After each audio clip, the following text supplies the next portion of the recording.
Hey everybody, it's Lynn from A Bit of Birdsong, and I wanted to share how I make these little earrings on my Patreon account. I like to do special giveaways or exclusive content, and I'm working on the image zine or e-zine today as well. I should just call it an e-zine. This one, I don't think it's going to be as image heavy, but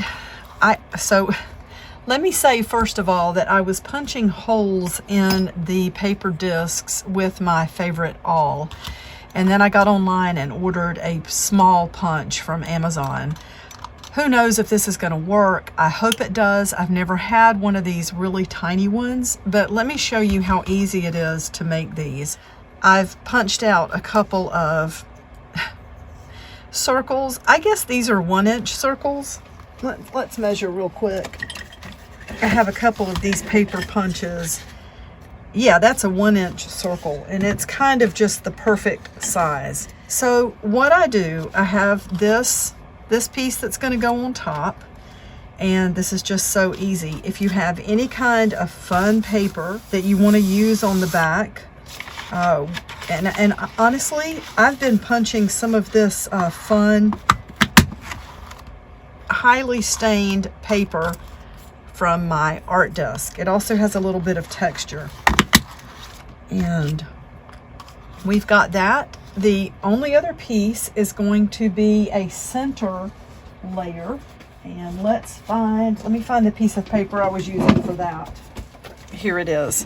I think you could use a lot of things. Well, there were a couple of things I was using. This is the outside of a book, and then this is a heavy piece of watercolor or mixed media paper. I think I'm going to go with this actually, because I've been worried about the somewhat slick surface on the outside of that book.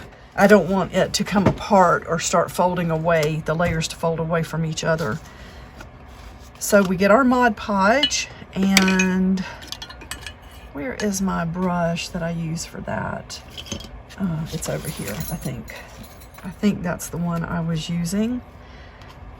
It's very simple. We're going to take a layer of Mod Podge and put it here and stick this to the center disc, and then, oops, I need to add some Mod Podge. Then this other piece is going to go on the outside. Now, I was trying to pick it up with my wet brush simply because I know we're going to be putting Mod Podge on the outside too, so it's not going to hurt it to get some Mod Podge on the outside. So here we have this disc. It's 3 layers. It's heavy enough, let me wipe my hands off. It's heavy enough to hang in a pretty way from your ear, and it's light enough to not pull on your ear. This brush, I must not have washed it out good. It feels way too stiff. So I put a layer of Mod Podge on the front and a layer on the back. I'm gonna have to get a different brush. That one's just it is too stiff, and I don't want to leave heavy lines in the Mod Podge. And that's my brush for ink. Here, let's try this one. I need to get some more brushes and be careful about using them for the same things every time. So let's just smooth out the Mod Podge. And again, this one's got a little bit of texture. Oops, make sure I didn't get anything on that. And I'm going to just stand this up against the lid to let it dry, and then we'll go ahead and put together this other paper disc. There are so many things you can do with this. Now that I have my paper punch, I'm thinking about adding a hole at the bottom as well, so that you could have something else hanging from the bottom. You could have a string of paper discs. You could also make necklaces. You can make junk journal charms. Think about almost like a charm bracelet And you might want to make them a little thicker for a charm bracelet, I'm thinking, just so they don't, you know, it seems like they would come into contact with more things, bumping into more things if they're around your wrist. But maybe not. It would be really cute though. And you can cut out whatever you want to. I just grabbed something close by that I thought would be fun. And now let's sit him down and we can get creative with these. I've enjoyed so much using all of these little, the stars. And what did I do with them? Here they are. I pulled these out recently and started using them, and they're so much fun. I thought it might be fun maybe to put one over one eye on each one of these discs.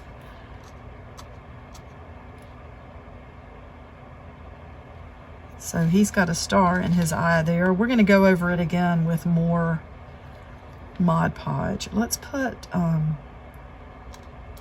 star over her eye too.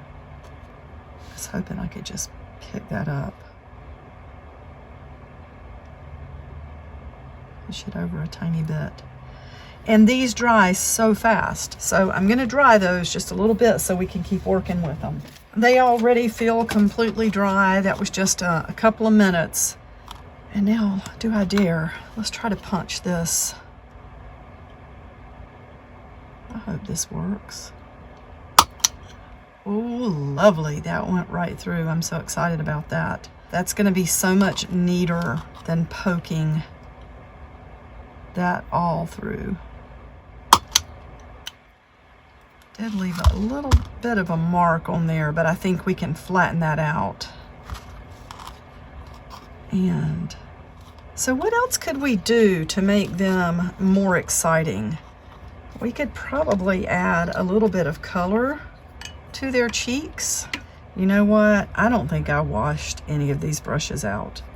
I think what I did was take the brushes out, intending to change the water, knowing that I would come back and put the brushes in and rinse them off, and I don't think I ever did that. I think I laid them all down with art product still in the bristles, which is not good. I wonder, I know this is going on top of the Mod Podge. I'm not going to worry about it too much because we're going to put another layer.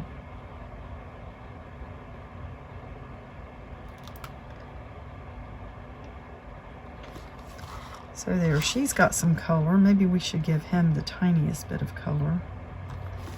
And what else could we do? Glitter acrylic paint is fun. We can add a little bit of that. You can also add words. Just sitting here looking at this and thinking, you know, what all do we want to do? Let's just go all around here. I'm going to link that punch that I ordered. Very first thing I noticed when I took it out of the package is China stamped on it. I don't know. I wish more things were made in the United States, but I guess that's not up to me. And sometimes, you know, I mean, the saying goes, when you buy things from China, they're cheaper. I don't know. I just hope it holds up. But so far, I like it. It feels sturdy enough. But at least you can see what size I ordered. So let's go ahead and put this glitter paint all around here. And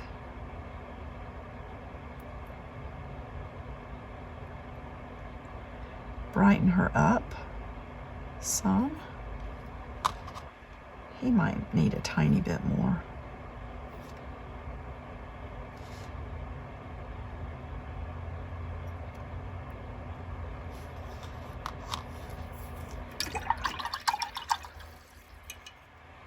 And again, you can cut out words to go on there.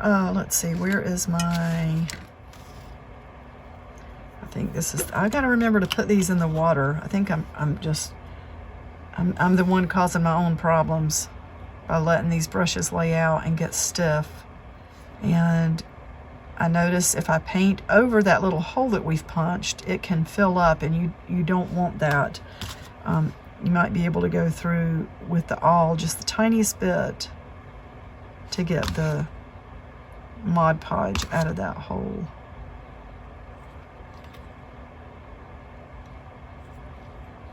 There we go.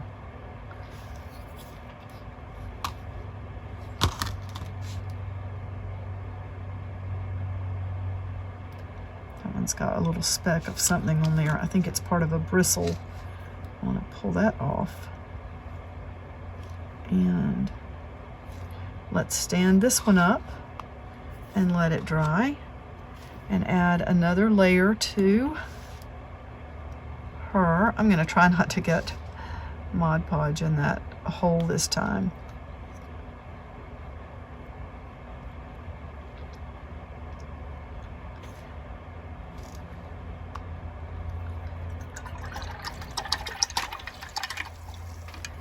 And let me dry these a little bit. Okay, I spent a couple of minutes drying them this time around because there's a little bit of Mod Podge built up around that star, and it's okay. It's gonna dry.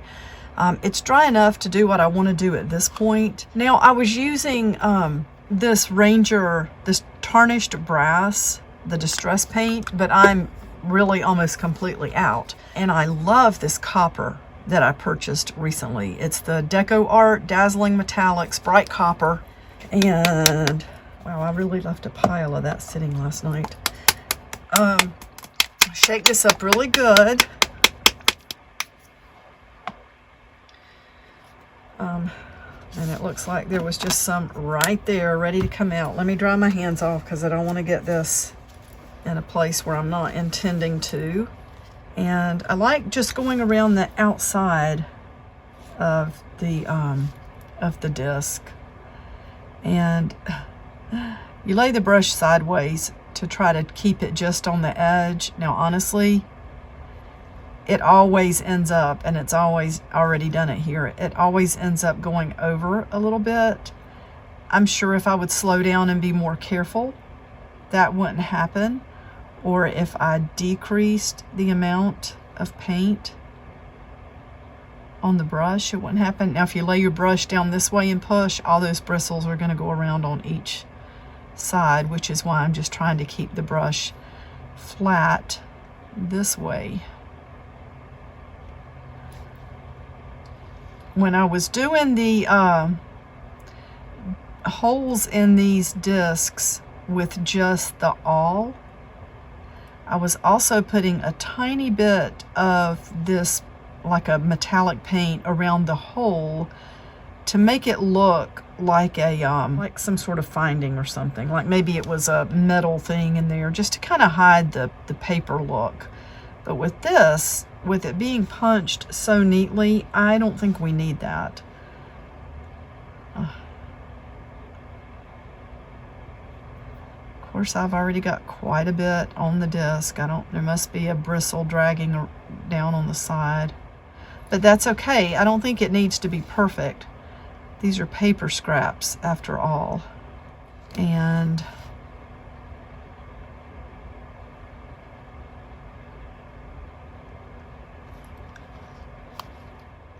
so there we go.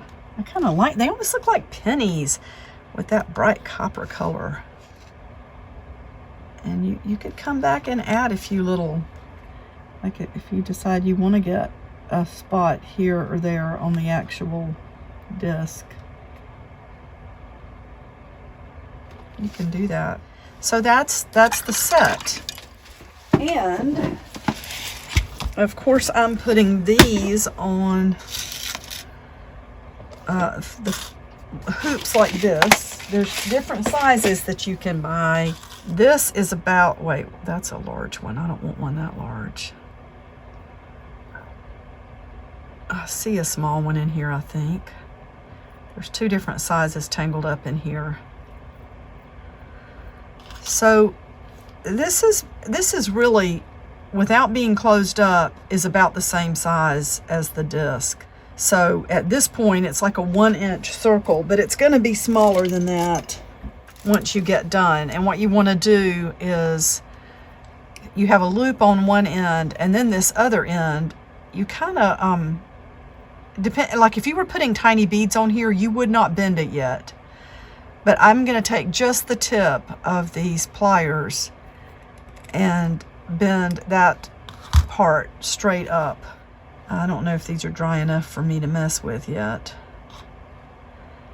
But you want to take this disc and put it on the hoop so that this is facing the front. And then they will just hook like that. And isn't that adorable?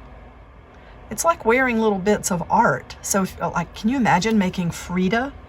I don't know if Frida's image is copyrighted. I don't know if there are some images that are not copyrighted. So I don't think you could mass make certain images and sell them. If something's copyright free, I think you can do that. But think about family photos. If you wanted to have your grandson on your earrings, or your grandmother, or your significant other, or some word that you love. You know, you could have your New Year's resolution typed out and have them on your earrings, which is the possibilities are endless. And then again, if we punched a hole in the bottom, you could put there's a jump ring, and then what do you call it? Just one of the little rings. I forget what they're called. And hang something else, whether it's a tiny little charm that you've made or a smaller piece of paper, like maybe with another image on it or something. So I really like these. I like these a lot. Okay, here's another small one. So let's go ahead and use this one. Get just the tip of that and fold it up. And I've noticed every so often it'll be where this little hoop is bent too far to one side. So I just try to, straighten it out the best I can. And of course, you don't want to do this while they're still too wet.